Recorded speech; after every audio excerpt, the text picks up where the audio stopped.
This is the old main entrance to the Ayr Citadel, otherwise known as Cromwell's fort. Some of the old engravings show this in a much more substantial condition, though it now looks rather like a fireplace. In fact, the ground level has greatly risen towards it.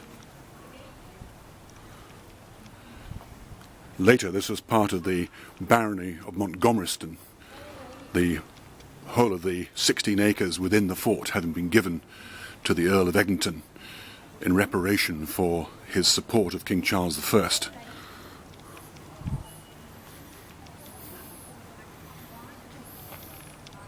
This is called Citadel Lane.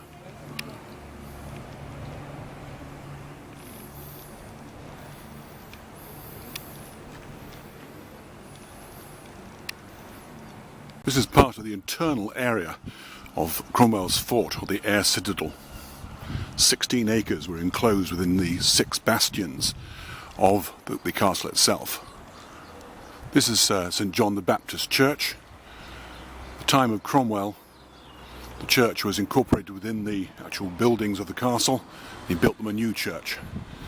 Later, a chap who named himself Baron Miller incorporated this church into his dwelling, known as the Tower House.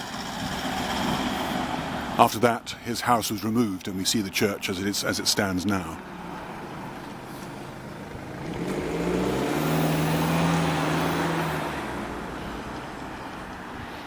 The barony was established for the Earls of Eglinton, hence the name Eglinton Street.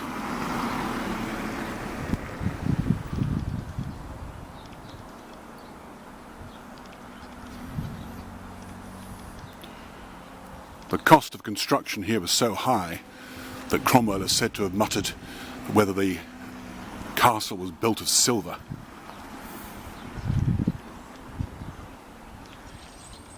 These are some of the most substantial remains of the Ayr Citadel.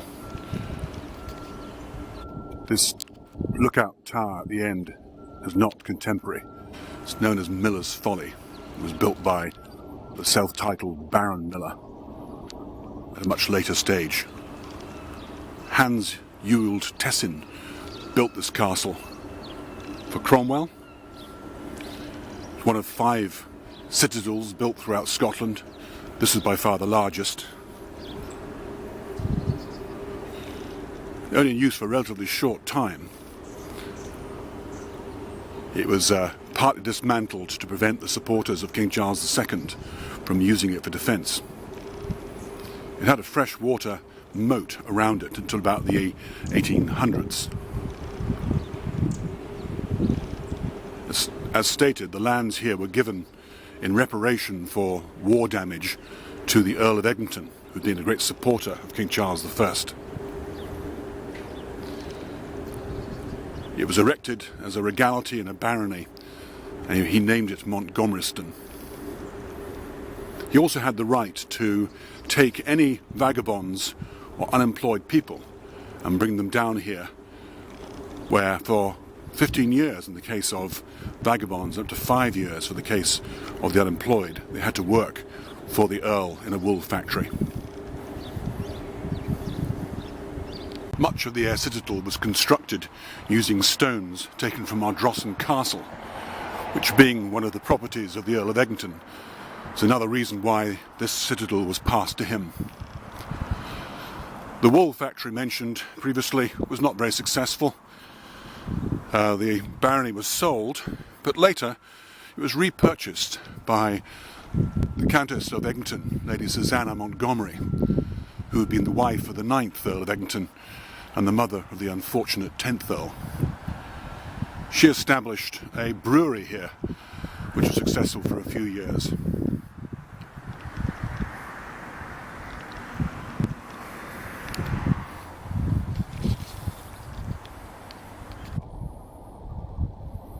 Some of these stones actually carry mason's marks, proving their origin from the castle at Ardrossan. They're obviously brought here by ship.